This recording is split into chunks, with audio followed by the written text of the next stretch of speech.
रोजमर्रा के हालात की बात की जाए, आपको कहने को आपके 2 शौहर हैं, आपके पास 2 घर हैं, लेकिन आप सिंगल मदर हैं और दोनों बच्चों को आप खुद रेज करना चाहती हैं।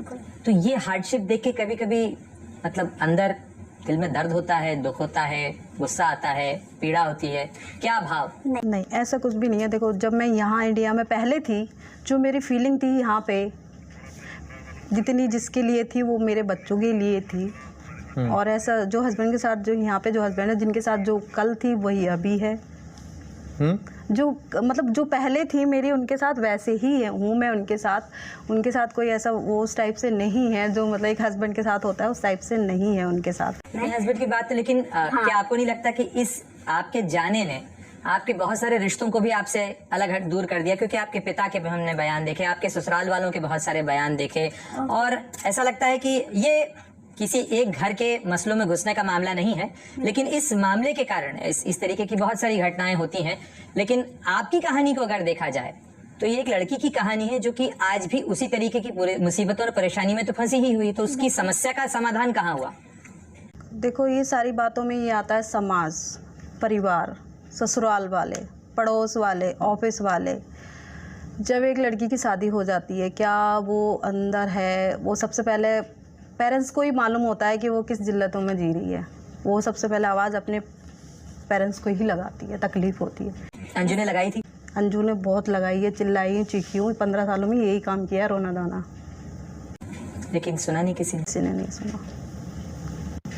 पर एक हद होती है बर्दाश्त करने की, हर चीज़ की एक लिमिट होती है। कहते हैं ना, जुल्म करने से ज़्यादा जुल्म सहने वाला दोषी होता है। पर उस टाइम समाज कहाँ गया था जो आज मुझे कहता है, गांव वाले कहते हैं कि उसको यहाँ नहीं आने देना। और माँ बाप, आज माँ बाप अगर एक आवाज़ मेरी तरफ, अगर ठीक है मैं सिर्फ पाकिस्तान गई या मैंने शादी कर ली तो मैं गलत हो गई। जो मैं पहले कैसी थी कि कोई तो बोले आके, मेरे पेरेंट्स तो बोले कि मैं थी कैसी, मेरा नेचर कैसा था, मैं कितनी मतलब आज्ञाकारी लड़की थी, पहले से स्पिरिचुअल थी मैं। और बता दूं मैं आपको, इन 3-4 सालों में मैं नसरुल्लाह जी से बात करती थी। उससे जब मैं उनके संपर्क में आई ना, मैंने गॉड से यही प्रे की कि मुझे ऐसे बंदे से क्यों मुझे लव करवाया। बहुत प्रे की, अगर कराया जिससे मैं मिल भी नहीं सकती हूँ, मुझे कुछ पता भी नहीं, मेरे पास पासपोर्ट भी नहीं और जाने का प्रोसेस भी नहीं पता, मुझे जाना कैसे है। तो मैंने बहुत ज़्यादा प्रेयर भी किया इसके लिए। सबसे कहते हैं ना, जब माता पिता नहीं सुन रहे, पहले भगवान गॉड जो होता है वो हमारे माता पिता होते हैं इस दुनिया में। मैंने उनको आवाज़ लाई, उन्होंने नहीं सुना। तो उन्होंने नहीं सुना, अपने घर वालों ने नहीं सुनी, इसलिए अंजू ने कहीं और प्रेम की तलाश की? नहीं, कैसे मतलब आप मैंने जो तलाश कर रही थी, मेरे जो हालात थे, मैं अपने बच्चों के साथ बहुत खुश थी और मैं बिल्कुल ऐसे नहीं थी कि मुझे कोई मिल जाए या मैं कोई तलाश में थी, ऐसा कुछ भी नहीं था। मैं बहुत पक्की डिसीजन में थी कि मुझे ये सब करना ही नहीं है, ना मुझे शादी करनी है, ना मुझे किसी के साथ अफेयर करना है। ये सब चीज़ें मेरे लाइफ में बहुत कोसों दूर थी मैं इस चीज़ से। जो मेरा उनके साथ हुआ वो सब नेचुरली है और बिल्कुल कहते हैं ना, बिल्कुल रियली। यहाँ आने के बाद माता पिता से बात करने की कोशिश की? देखो, जब मैं वहाँ थी, चलो माना कि माँ बाप बात नहीं कर रहे, ठीक है, उन्हें समझ नहीं आ रहे और जो प्रॉब्लम फेस करी उन्होंने, कोई बात नहीं। पर जब मैं आ गई हूँ तो उन्हें मुझे समझना चाहिए, क्योंकि एक माँ बाप ही होते हैं, वो अच्छे से जानते हैं अपने बच्चे को, तो कम से कम समझना चाहिए। तो वो समझने की कोशिश नहीं कर रहे हैं। तो वो तो कोशिश कर रहे हैं मुझसे बात करने के लिए, पर मैं नहीं कर रही हूँ बात, क्योंकि जब मुझे ज़रूरत थी तब उन्होंने नहीं किया। इसलिए मैं अब खुद ही नहीं कर रही हूँ अभी बात। वो लोग कर रहे हैं कोशिश बात। उनको ये लगता है कि पता नहीं, अभी भी उन्हें मेरे ऊपर ट्रस्ट नहीं है शायद। तो इस तरीके से बस यही है कि मेरा जो भी है बहुत, तो मेरा अपना नेचर भी है कि मैं जो काम करती हूँ बहुत दिल से, जी जान से करती हूँ और मतलब प्रे करके करती हूँ। और मैं सबसे ज़्यादा जो भरोसा रखती हूँ, मैं अपने बनाने वाले पे बहुत ज़्यादा ट्रस्ट करती हूँ। और जब मैंने बॉर्डर भी पार किया था तो मैंने प्रे करके कदम रखा था अपने आगे। मैं आपको एक बात बताती थी, लोग बहुत बॉर्डर पार करते होंगे, मेरा सबसे ज़्यादा प्लस पॉइंट यही है कि मैंने जब बॉर्डर पार किया था, मैंने दुआ की थी मैंने कि गॉड, मैं जा रही हूँ, मुझे नहीं पता ये पाकिस्तान, पाक ज़मीन जो भी है, आप मेरे साथ फरिश्ते या एंजल्स भेजो मेरे आगे। इस तरीके से हाथ किया था, तब मैंने बॉर्डर पार किया था। जब वापस लौटी तब क्या प्रे करके लौटी? तब भी लौटी तो अपनी ज़मीन से जितना प्यार होता है, मैंने अपनी ज़मीन को प्यार किया और अपनी ज़मीन में आई और बहुत हैप्पी थी, बहुत खुशी थी कि मैं अपने बच्चों से मिलूंगी और अपनी ज़मीन पे जा रही हूँ, अपनी इंडिया में आ रही हूँ। मेरे बहुत इमोशनल तरीके से मैंने एंट्री करी। वहाँ पे जो BSF वाले थे उन्होंने फ़ोटो भी खींची मेरे साथ वहाँ पे, और बहुत अच्छी फीलिंग आई जब मैं वापस आई। जाते समय भी मैं अच्छे से गई और आते समय भी बहुत अच्छे से आई।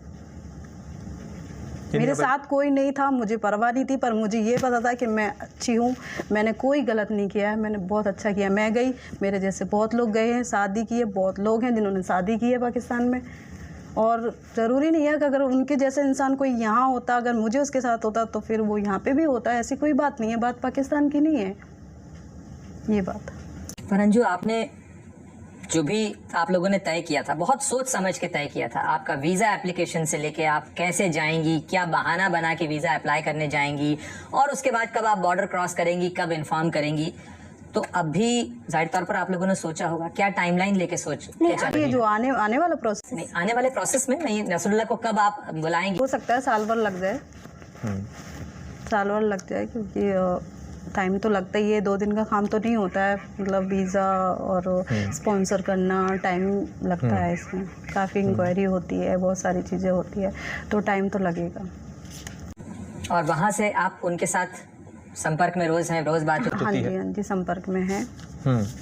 उनकी फैमिली से, ब्रदर से, जो बहन है उनकी फैमिली सबसे टच में है। अच्छा अंजू, बताइए कि जाहिर तौर पर हर घर में, परिवार में बहुत तरह के लोग होते हैं, ये कोई फैमिली ड्रामा की बात नहीं है, लेकिन वहाँ कहीं कोई ऐसी घटना, कोई वाकया जिस पे जाके आपको लगा हो कि अंजू से गलती हो गई, ये नहीं करना था, या ये इस तरीके से सवालों की मैंने उम्मीद नहीं की थी, किसी ने दिल दुखाया हो?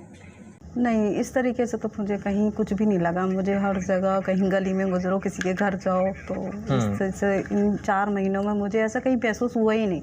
जहाँ तक कि घर में भी रही हूँ, मुझे कभी किसी ने कुछ काम भी नहीं करने दिया, मतलब जो भी है वैसे भी रही हूँ। 4 महीने बहुत होते हैं, मेहमान नवाजी भी होती है, 1 महीना होती है, नहीं आप समझ सकते हो। तो 4 महीने रही हूँ मैं, एक जगह भी रही हूँ, 2 जगह भी रही हूँ, अलग अलग जगह पे भी रुकी हूँ, उनके रिलेटिव में भी रुकी हूँ। पाकिस्तान में स्वात घूमी हूँ, चित्राल और कैलाश वैली और पेशावर और यही सारी जगह। बाकी दीर खुद ही एक टूरिस्ट जगह है, वहाँ घूम। क्या आपको पता है कि आमतौर पर इंडियंस को वहाँ पे घूमने के लिए, टूरिस्ट के लिए कोई वीज़ा नहीं मिलता कभी उस इलाके के अंदर? आपको पता है बात? हाँ, मेरे ख्याल से मुझे लगा कि मैं ही गई हूँ वहाँ पे। तो मैं जब वहाँ गई, जब मैंने वहाँ की शादी कर ली, तो फिर मैं वहाँ घूम सकती हूँ ना। और फिर अपने शोहर के साथ घूम रही थी, तो फिर कौन रोक सकता है मुझे? किसी भी कोने में जा सकती। वहाँ सिटीजनशिप के लिए भी प्रोसेस आप लोग कर रहे थे? नहीं, वो क्यों छोड़ दी बीच में? एक्चुअली क्या था, वो जो एक्सटेंशन कराया था ना, उसी के साथ ही वो वीज़ा का शायद करवाया था, तो वो मैंने कैंसिल करवा दिया था, क्योंकि मुझे इतना टाइम नहीं रुकना था। सिटीज़न का तो ऐसा इतना आसान नहीं होता है, बहुत लॉन्ग प्रोसेस होता है, तो ऐसा अभी मुझे लेना नहीं था सिटीज़न वगैरह। और जो एक्सटेंशन था उसको भी मैंने कैंसिल कराया था, क्योंकि मुझे जल्दी से जल्दी वापस आना था। और स्टार्टिंग में मैं जो बोल रही थी कि मैं आ रही हूँ, मुझे खुद नहीं पता था कि जाने का प्रोसेस क्या है। एक्चुअली मैं बता देती हूँ बात, लोगों को गलती, इसलिए मैं झूठी बन रही थी। वो जैसे मैं किसी से पूछती हुई कैसे जाने प्रोसेस, कि हाँ कभी भी जा सकते हो, तो मुझे लगा पासपोर्ट उठाऊंगी, चल दूंगी, हो जाएगा, पर ऐसा नहीं था। मैंने पूछा कुछ लोगों से, और तो पता चला कि वो जो अपना इंडियन एम्बेसी है पाकिस्तान के अंदर, वहाँ जाना पड़ता है, और वहाँ वो फॉर्म वगैरह फिल करने पड़ते हैं। वो डिस्पैचर लेटर होता है, वो बाई पोस्ट भेजते हैं, उसमें भी 15 महीने लग जाते हैं आने में, गवर्नमेंट काम है। तो वो किया प्रोसेस, सारा पता किया, तब जाके पता चला कि ऐसे डिस्पैच लेटर मिलता है। फिर जो जिस इलाके में मैं रह रही हूँ, वहाँ का जो पुलिस स्टेशन होता है, थाना होता है, वहाँ जाके अपनी FIR दर्ज करानी होती है कि हम जा रहे हैं, तो वो कुछ लिख के देते हैं, वहाँ बॉर्डर पे दिखानी होती है। और आते समय भी वही किया था, ये प्रोसेस था।